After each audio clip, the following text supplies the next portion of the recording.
Welcome to a Fish Out of Water podcast. This is your host, Richard Lipman. Today we are interviewing Reverend David William Parry. This is part 2 of 3 of this podcast. Right. Hi. Yeah. Hi. Hi. Okay. When did you start writing plays, David? I got in a wordy mood this morning. I have to redirect that question. I tend to identify as a poet. In other words, someone that loves and writes poetry. I don't know. There are highfalutin ways of describing that, but I think that's the most practical and most honest. For years, I simply could not see the relationship between poetry and theatre. Everybody told me, teachers at school, there's a clear relationship. I couldn't see it. And I don't think they could see it either. They were told that there was one. They hadn't thought about it. And someone stands up and reads a poem. Oh, so that's what theatre is then. I was never, ever convinced by any of that. And it was really, although ironically, to digress a little, all of my poetry is theatrical. In fact, I'm sort of known nowadays as a theatrical poet, whatever that means. Some say a pioneer in theatrical poetry. My God, how portentous. I love poetry and I love theatre. I started writing poetry when I was 7. And when I was not to do with school, it was all appalling. It was like a sort of atavistic outbursts, how I felt deeply about certain things, nature, relationships, the weirdo stuff, beauty. I destroyed all of it, thank God. I was aware, bless you, from my sort of mid-teens onwards that there was a link with theatre, even though I couldn't pinpoint what it was. Do you remember your first line of poetry? Oh my God. Right, the first poem I would call a poem is actually called Miranda, which is the character, of course, from Shakespeare's The Tempest. And the first line is, "I love you, Holy Virgin." I tried to describe the whole of sort of the female condition. I love you, Holy Virgin. I love you, Holy Mother. I love you, aged crone. I love you, Queen of Heaven. Without going into all of it, I realized you've actually asked a really complex question. I realized, and that was when I first moved to London. As I say, I destroyed most. Not my etchings, none of that. I destroyed most of the text before I moved to London. I was aware, I wrote that poem during lunchtimes. I was working at the Registry of Friendly Societies and the Building Societies Commission as a lowly paper keeper back in those days. And during lunches, I'd be grabbing at this poetry, writing things down as desperately quickly as I could. I was very aware that it was theatrical poetry. It was something to do with the play. I mean, obviously it was because of the character. And I'd say really from that point, everything I did was theatrical. In terms of making a play, I would say that doesn't really arise in me until the early to mid 90s, in the sense that there are whole scripts. I mean, I'm surrounded by loads of scripts, none of which have yet been performed. And most of my poetic energy started channeling in that direction from that time onwards.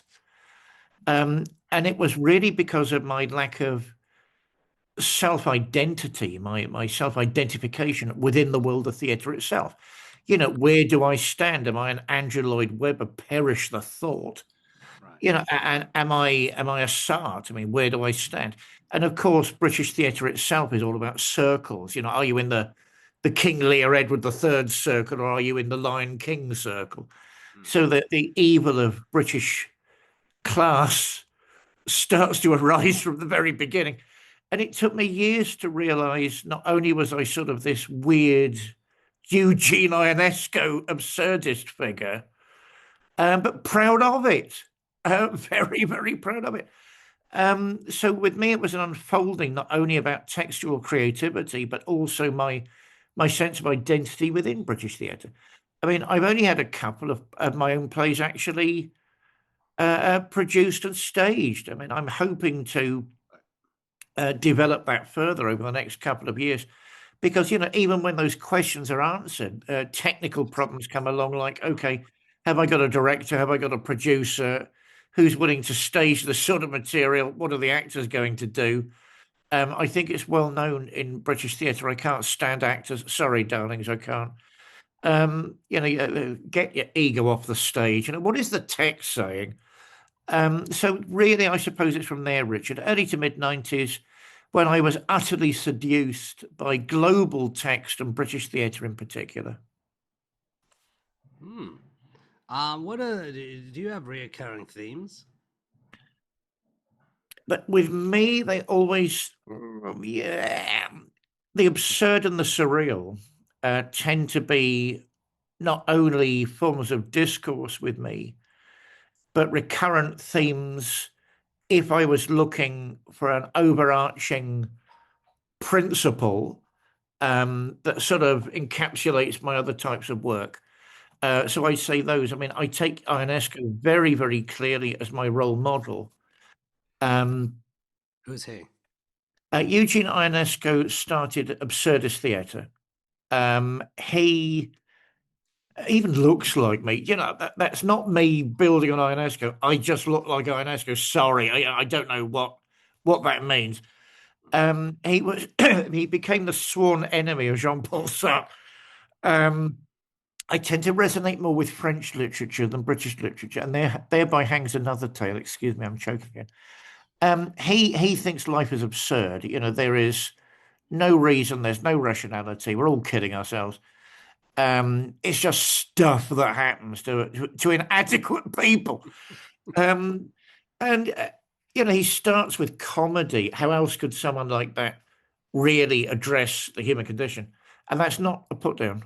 It is funny. It's funny because it's so tragic. I just disagree with I mean, 70% of the analysis I don't disagree with. I disagree with the conclusions. You know, for him, that's the case done, problem solved. That's the universe we live in. No, because of things like goodness and beauty and truth. I mean, was it The Bold Soprano? I'm in love with every single play of his. I mean, he was getting nowhere in Paris, you know, putting on these masterpieces. And he suddenly thought, sod it, I'll aim for the provinces. And it was when he was in the provinces that somebody finally burst out laughing. You know, it would turn into a staring match, apparently, between the audience and the actors, because nobody quite knew what was going on. Somebody right the way back of the audience started bursting out laughing. So Ionesco must have wept in pleasure. You know, somebody's finally got what I'm trying to do. What he couldn't explain was that was almost like a release, a release valve. Everybody else started laughing, and in all the right places. And then the critics, those critics, they all suddenly hightailed down from Paris. Oh, what a masterpiece. How can we not have noticed?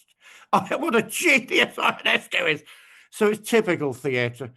I just disagree with his conclusions. You know, for me, the absurd and the surreal are far too interlinked. I think he'd have hated that. You know, they raise questions. If there's an interlink there, it raises question. Because there are he writes from the conscious mind, and what the conscious mind sees of the world and what the world is to the conscious mind is largely ridiculous. But the minute there are deeper levels to the mind, I think for me, surrealism, again, by definition, demands other aspects of humanity, our psyche, to get involved. You know, is there a subconscious? Is there a superconscious?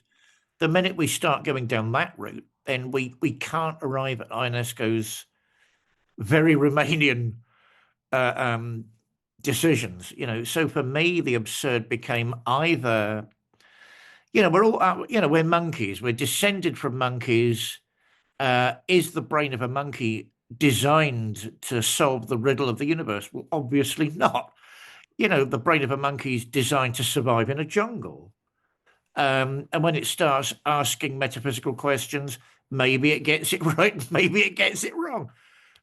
So for me, that's where the absurd leads, not to this non-question, not to death, not to mortality, not to the ridiculous. Or absurdism leads, which is the one that intrigues me slightly more, to the absurd positions we put ourselves in.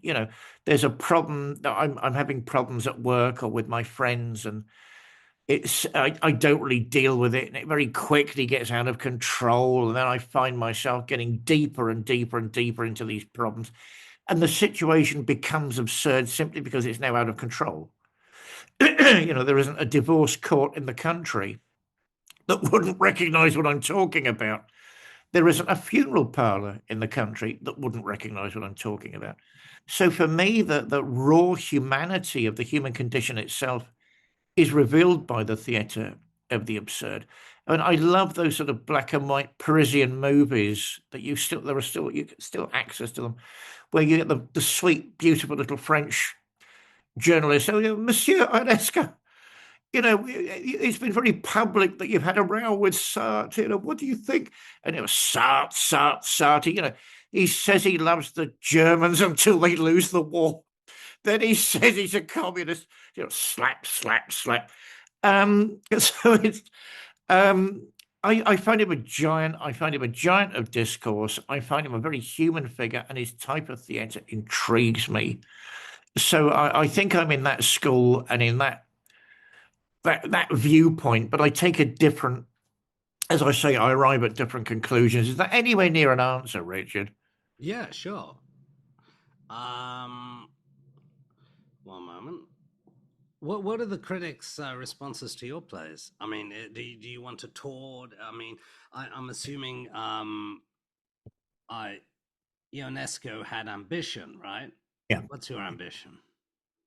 To win the Nobel Prize for Poetry. There's less humour there than people think. Would I love my stuff on tour? Of course I would. Is it accessible to most people? The productions we've done so far, I doubt it.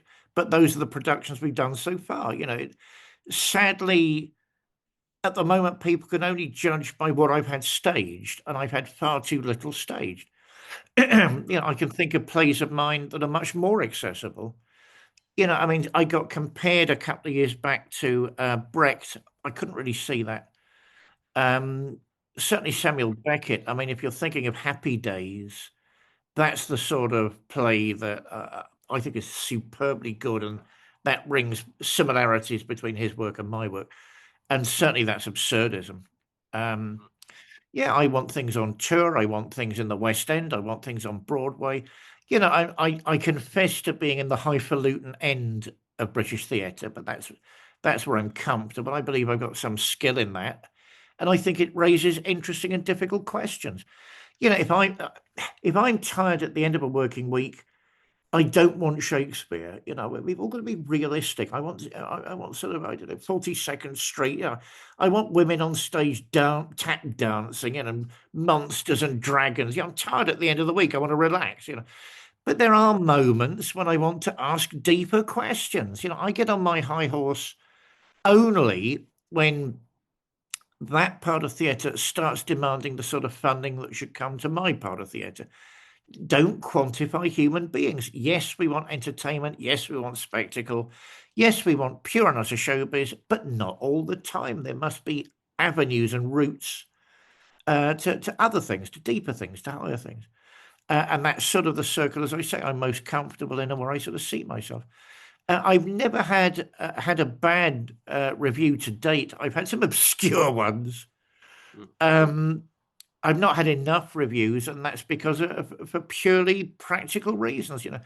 I've had plays in the Camden Fringe, in the Edinburgh Fringe, Edinburgh Festival Fringe.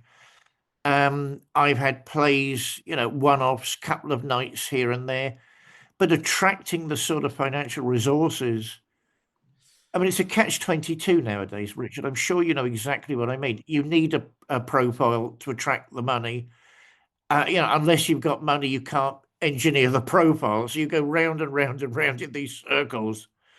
I'm very proud of what we've done so far. I'm tying it more in curiously nowadays with my academic work, and hope that might be a way through to cracking that particular cob nut.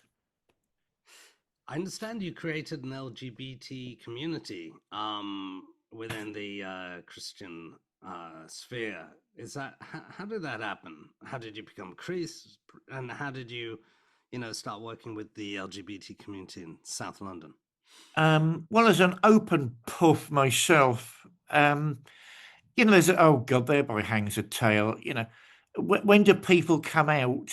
Was I ever in? No, but I was certainly in denial, and certainly to gay men of my generation, you're more or less told that, there, and also I had an interest in religion and religious aspirations. I never believed the two were antithetical, never. But I did see how there was a clash. I did see that. So I didn't really keep myself in. I mean, I'm of the generation where other people kept you in thank you. So my religious journey does run directly parallel to all of this. I confess that. It started as a boy in Hampshire. As I say, not particularly from a religious background. I mean, a non-practicing Roman Catholic stepfather, a non-practicing Anglican mother. And I thought they completely missed what life was all about. The journey ends up with me going through European heathenry, which is sort of what did our ancestors do? What did they do? Far from a trivial question. What did they do in your case? Well, I mean, what did our ancestors do? I mean, they used to worship things like earth and air and fire and water, which they saw as the principal gods, the primary gods. And since the reconstructions around their so they were worshipping the continuum. They were worshipping life itself, the raw stuff of material that keeps us alive. I mean, the modern reconstructions based on all of that include ice, because they tend to be Nordic. But for me, it was this sort of healthy reassertion of the environment in meaningful ways in the modern human psyche. I could see exactly what was going on. And more power to Northern European people for seeing that back then. I think it made their lives vibrant in a way we've lost in so many ways now. If I'm on my way to M&S and I'm in a taxi and there's a traffic queue, do I really lose do I lose the miracle of the fact I'm alive? Yes, I sort of do. And I lose the miracle of nature. I lose that. Get out of the way. So what I got involved in all that for a while, found it very, very uplifting. I don't know what other people feel and experience. I met the remarkable FRAS when she's a very good friend of mine. She's one of the most difficult women I've ever met, but she's a friend of mine. She sees herself, and she is a pioneer in the recovery of that type of outlook.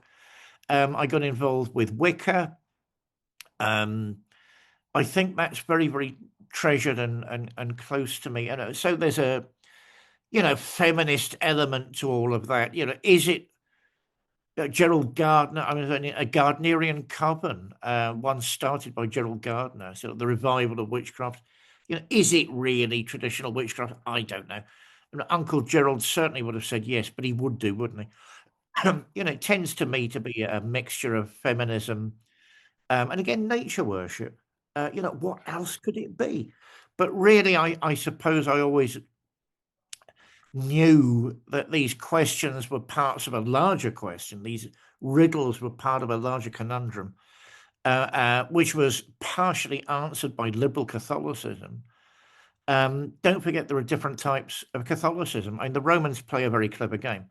We are the Catholic Church. Whoa, hang on. Because it didn't even arise as a religious community in one place. Certainly Rome was one of those places, but so was Antioch and Alexandria, and they all arose at the same time, and they all claim to be Catholic, and at the higher levels, each recognizes the other. So the Romans play a very duplicitous game in this part of the world. Yes, I did mean that word. This is how you be Catholic, but that's not what they do on an international level. I come from the tranche, I come from the view that fell out with Rome. In about when do people split, and when they don't split, it's a process, isn't it? Roughly 200 years ago, where a group of Dutch clerics said to Rome, "We're not having it." All these hierarchies and all these ways of hammering people down into little places. We don't like it. What's all this about? Who were The these Dutch Romans wouldn't. clerics? Well, yeah, I mean the Utrecht, the signatories of Utrecht, as they're called. So they were Roman priests back then. They didn't like the endless commodification that was going on. In the Catholic tradition, you always have to unpack the language. Therefore, the official problem was the papal infallibility. We do not agree with papal infallibility. It cannot be done. No human being can speak for God. So that was the official argument. So, but there was loads of other things behind that, like why are you against democracy? Why are you against the natural sciences, if they are? And at that, so the signatories of Utrecht became what they call Old Catholic. And we're in partial communion with Rome. They don't say, get on your horse and get out of town. They recognise something's going on, but we're not full Catholics. That said, if I go to Rome, they will address me as father. But I'm also from the type of old Catholicism that became liberal, on and on and on, church history, that became liberal Catholicism that appears to arise in the Syrian monasteries, untold centuries ago, that fits in with theosophy, anthroposophy, very, very humanistic, very, very mystically oriented. For us, it's all internal experience. It's not really, is mass important? Yes, but are you understanding the psychological realities of it all? It's not good enough just turning up and taking a bit of bread. There might be something else to it. So I'm sort of from that ilk. And for me, the religious search, my long quest, not only fitted in to those questions. And as I say, I eventually saw, excuse me again, modern heathenry and British Wicca as part of those, part of that overall structure. It also fitted into it also ran parallel, or was it the same journey? It fitted into my poetic and theatrical work. I wanted to see what could be staged. I wanted, one of my heroes is Artaud in France. I mean, his great ambition was to stage a full shamanic ritual in the middle of Paris. That's the theatre of cruelty, of course. The idea being that audiences shouldn't get off the hook and you tell it to them like it is. So I don't know if he ever fully, in his own frame of reference, if he ever felt he'd achieved that. I think he got very close to it.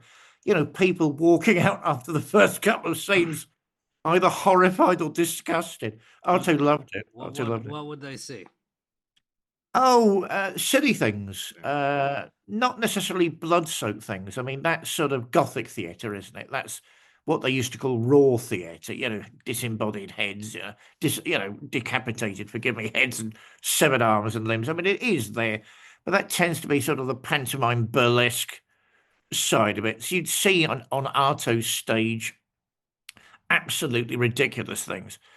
Like somebody bleeding to death in front of you, but you can see where the blood is coming from, and you're meant to see that. It's a theatre, it's a theatrical piece. We're not hiding it. What does that say to you? Or, some woman with springs, those in joke shops, you get eyes on springs with silly voices, overacting. And as I say, all of these things were steps towards his great dream of something genuinely shamanic.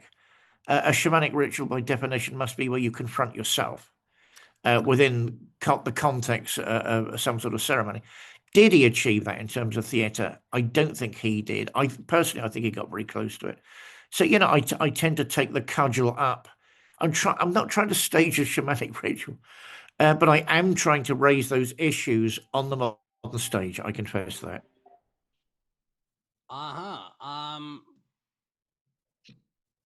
You mentioned Gothic theatre. Who would be one of the founders of Gothic theatre?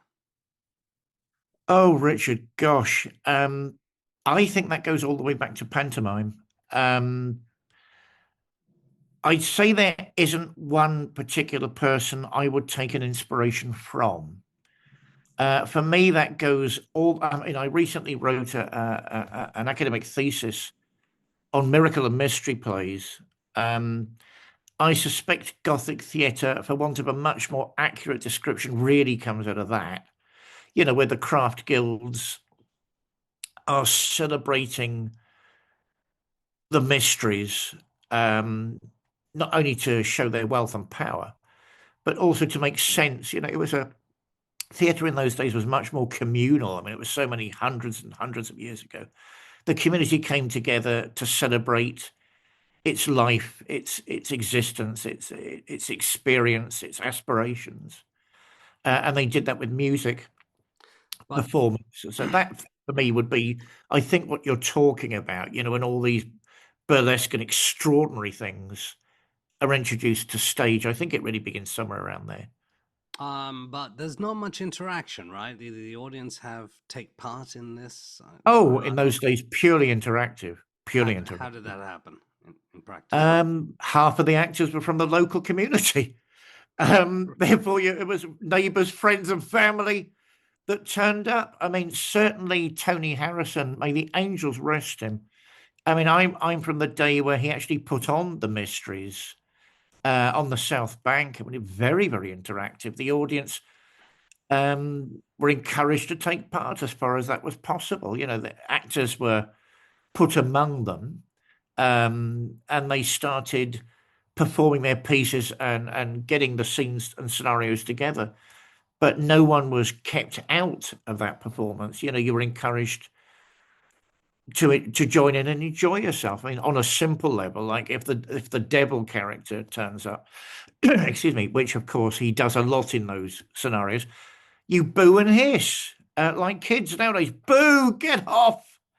So it can be from a very mild interaction all the way from rushing around with the angels biffing bad spirits to get them off the stage where you're stood by the kingdom of heaven. So it was very, very interactive. The nearest thing I've come to it, apart from Tony Harrison, which I remember to this day, from before the Garden of Eden itself in heaven. Oh God, that incredible British actor! I can't remember his name. I only like working with northern actors. I am great God gracious that had no beginning. So in heaven itself, all the way to Judgment Day. Excuse me. Laurence Olivier? No. Brian Glover. A very underrated actor, but a powerful actor as God. God the workman, God the working man, not God the academician, and not God the monarch. So God the working man who knew what he was doing. A beautiful, beautiful rendition. All the way to, God, I'm trying to think of other examples. I went to Oberammergau years back in the Austrian Alps, which of course every 10 years puts on a mystery play that involves the entire community. It's major art about Haydn, about that level of music. But the community comes together. They made an agreement with the angels centuries ago to stop the plague coming to their village. For whatever reason, the plague didn't get to their village in the Alps. And every 10 years, they put on a mystery play to celebrate that. So I found myself wrapped up in swaddling clothes in these wonderful chairs in their beautiful auditorium, watching the mists rise on the Alps, watching the Valkyries, rise as they're preparing the stage in front of us. What are the Valkyries? Oh, the warrior goddesses of Norse myth. So would they have thought they were just women charging around? Of course not. So I was watching them. I was watching these vapors and streams of mist and fog forming around me, and the actors gathering on stage to denounce Christ, and it was just wonderful. I had a row with Judas after the performance. He actually was the guy that owned one of the souvenir shops in Oberammergau. Only two streets, at least in those days, and they shortchanged me And I don't know if it was an accident. Certainly back in those days, I didn't think it was. And I didn't realise the guy playing Judas was the proprietor. He came out, what's going on? I said, I'm sorry, I've been shortchanged. I hear that in the past you met the priest who inspired the story of The Exorcist. Can you tell us a bit about that? Oh gosh, not directly. I mean, I might be a softy, girly liberal, but I've known lots of people in the sort of hard-nosed goose-stepping bit of the church. Yeah, I mean, a friend of mine, the Reverend Dr. Robert McTeague of the Society of Jesus. You can't get much more classic than that, can you? I mean, one of his tutors was one of the exorcists in the original story. I mean, don't forget, it became a novel. I half believe the reason why it became a novel. Was it Blatty? I can't remember his name now. Yeah. Said it became a novel because that makes money. And if you're going to write about things like that, because he wants lots of people, reading about it. Do you want lots of money, mate? Yes, you do. But he wants lots of people reading about it. So he said it became a novel. And of course, the novel was a bestseller. And then it became a film. The original story was just as horrific, but from a psychological perspective. So, yeah, I mean, I indirectly know one of the actual exorcists from that particular case. It was a boy. And it was set in amongst the Lutheran community, I hear. And, you get some of the classic Jungians would have a field day. You get some of the classic features, like a different voice speaks out of the mouth, or basically the boy attacks people, and endless sort of unseemly vomits and that sort of thing. So all of that went on. But, it wasn't operatic in the way the movie portrayed it. But, maybe on a personal psychological level, and for that family, just as traumatic and just as nasty, no matter what was going on. I mean, weirdly, it all ended, apparently, with a vision of the angel Michael. One of the therapists, who was a priest, obviously, is praying in one of the local churches on an unrelated case, doing something else, doing what priests do. And somebody at the front of the church gets very, very disturbed all of a sudden and claims they've seen a vision of St. Michael, the archangel. And all of a sudden, everything's over. Everything's finished. The boy's better, like a discharge of electricity. Everything's back to normal. I find the real phenomenon much more interesting than the stage version, Richard. Was he on a cliff? The boy? Yeah, I mean, the story is he was, as this was taking place, the boy was actually on a cliff edge and running towards suicide. The boy was going to throw himself over the cliff. But at the very moment the archangel is seen in the church, as I say, it's almost like a discharge of some sort. The boy stops himself. Not only is he caught by someone, one of his guardians, I don't know if it's family member or not. These conversations happened so many years ago. He's not only caught, but he also suddenly doesn't want to commit suicide. All of it suddenly rectified. I think these things are much more interesting than these sort of crypto-apocalyptic battles at the end of the movie, which then becomes, then you've got the prequel, then you've got the sequel. I mean, people, the realities of showbiz are the realities of showbiz. Maria, do you have a question? My co-producer is here. Hi, Maria. We've got a quick few minutes. Just also future plans. Are you continuing the way you are, or more books, more stories? Yes, I'm continuing to be the complete gay that I actually am. One thing to say, I mean, I didn't start the gay interaction with Christianity. I think that's a conversation which is now getting underway, because it's the church. These things take centuries. I think it's beginning in Islam, curiously. I mean, those boys are in for it for a while. Certainly, I was associated with the Metropolitan Community Church, an American church that comes out of the civil rights movement, which is really the gay church. I'd say I did my piece. Most of my ministries have been involved with the LGBT community. When I've had a church, or when I started a church called St. Valentine's Hall, and I've also worked with other churches. I mean, but my own ministry, not through choice, it's just the way it worked out, has always had an LGBTQ plus connection. Right. Fantastic. We got about 4 minutes. Maria, Yeah, I'm still trying to get other plays of mine staged. Dear world of producers, I'm still trying to get other works of mine staged. Next year, yes, I'm working on my new big book. I've had 5 books published so far. I'm working on my new big book, which is about liberal Catholicism and theatre, which should be the biggest I've done to date. I'm trying to get a new play based on Ibsen. I mean, in other words, new in terms of production, but not new for me. It was written years ago. I tend to resonate between Shakespeare and Ibsen, and there are reasons for that. I love Norse cultures. I love their ruthlessness. I love the fact they stare the existential in its face. Right. Fantastic. So yeah, I've got lots of plans. A new book's on the way, and hopefully next year, a new Ibsen-esque production. Perhaps that's more accessible to audiences. I don't know. Maybe. We got 3 minutes left. Maria, do you have a question? Yes, I'm going, Maria. Yes, I'm going. Hello. And Hi, Maria. thank you for the great insights about, of course, religion, but also theater, Gothic theater. A question I might still have, I'm from, let's say, Catholic religion. And sometimes I've been asking this question to priests, even during confession. And so why is it such a difficult subject or question to talk about the devil and the existence of the devil? Of course, this was the first question by Richard, and so maybe I close with this question again.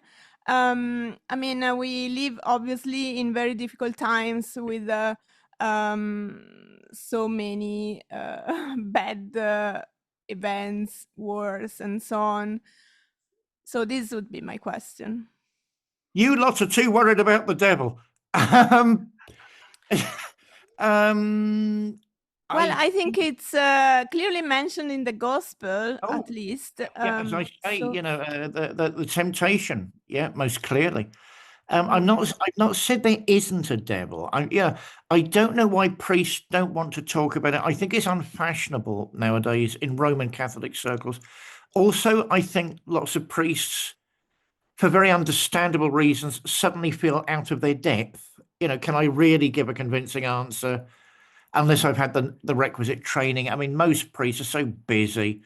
They're worried about keeping up the building. They're worried about the poor. They're worried about the homeless. They're worried about this. They're worried about so that metaphysical and paranormal issues don't tend to be at the top of their list of things to do or training.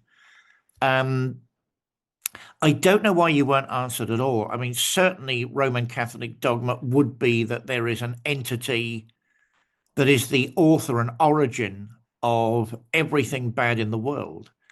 And I've never said there isn't that entity. All I've said is that maybe it's not that simple and it will take a long time to unravel. Certainly there is an evil influence in the world, and certainly there's a devil archetype. The trickster, the villain that most of the great psychologists talk about. So certainly, no, I don't think anyone can say there isn't one. But for me, it becomes a lot more complicated. So, okay, we've got a locus, we've got an origin of evil. What does that mean? Can we call you back in 10, 15 minutes? Is that possible for a last 10 minutes? For a final 10 minutes, yes. Yes, okay. Richard. Thank you very much, David. Thank you for listening to a Fish Out of Water podcast. This is your host, Richard Lippman. Should you have any questions, comments, or suggestions, please get in touch.